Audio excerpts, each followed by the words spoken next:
Hello everyone, আজকে কথা বলবো ব্লেজো স্কিনের পিম্পল পিউরিফাইং কিউকাম্বার ফেস ওয়াশটা নিয়ে। প্রথমেই বলছি এর ভালো দিকগুলো। এটা দেখতে বেশ সুন্দর, এটার প্রাইস অনেক কম, 500 টাকা, এবং এটাতে 250 মিলি পরিমাণে আসে, যেটা বেশ অনেক দিন যাবে, প্রায় 9 থেকে 10 মাস তো ইজিলি চলে যাবে। আর এই ফেস ওয়াশটা দেখতে অনেকটাই কিউকাম্বারের মতোই, কিউকাম্বার ব্লেন্ড করলে যেরকম কালারটা হয় এটার কালারটাও ঠিক সেই রকমই। এখন কথা বলবো এর খারাপ দিক নিয়ে। একটু আগে যে বললাম এর কালার নিয়ে, এটা কিন্তু একদমই আর্টিফিশিয়াল এবং এতে কিন্তু তীব্র ফ্রেগ্রেন্স রয়েছে।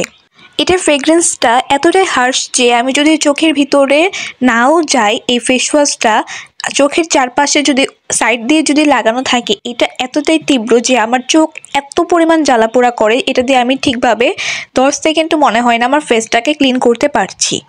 এটা আমার স্কিনকে ড্রাই আউট করে না, কিন্তু আবার ভালো করে পরিষ্কারও করে, কিন্তু এর সমস্যাটাই হচ্ছে এর ফ্রেগ্রেন্স, যে কারণে আমার স্কিন একদমই ভালোভাবে পরিষ্কার করতে পারি না। যেহেতু আমার চোখে বার্ন হয়, সেই জন্য আমি ঠিকভাবে এটা দিয়ে আমার ফেসটাকে ক্লিন করতে পারি না, আমি দ্রুত ধুয়ে ফেলি। আই থিঙ্ক এটার ফ্রেগ্রেন্স এবং কালারটা না থাকলে এই ফেস ওয়াশটা অনেক ভালো কাজ করতো, এবং এটাতে যে যখন আমরা ফোম তৈরি করি এটা আমার নাকের ভিতরে চলে যায় খুব ইজিলি। এটা দিয়ে মানে ফেসটাকে ক্লিন করাটাই অনেক কষ্টকর। এর টেক্সচারটা, এর কালার, এর ফ্রেগ্রেন্স, এগুলোতে অনেক প্রবলেম আছে। এটার যদি ফর্মুলেশনটা আরও একটু উন্নত করা হতো তাহলে কিন্তু এটা বেস্ট অপশন। কিন্তু 500 টাকায় যেহেতু 250 ml পরিমাণে দিচ্ছে, এই থেকে কিন্তু আমরা এত বেশি এক্সপেকটেশন করতে পারি না।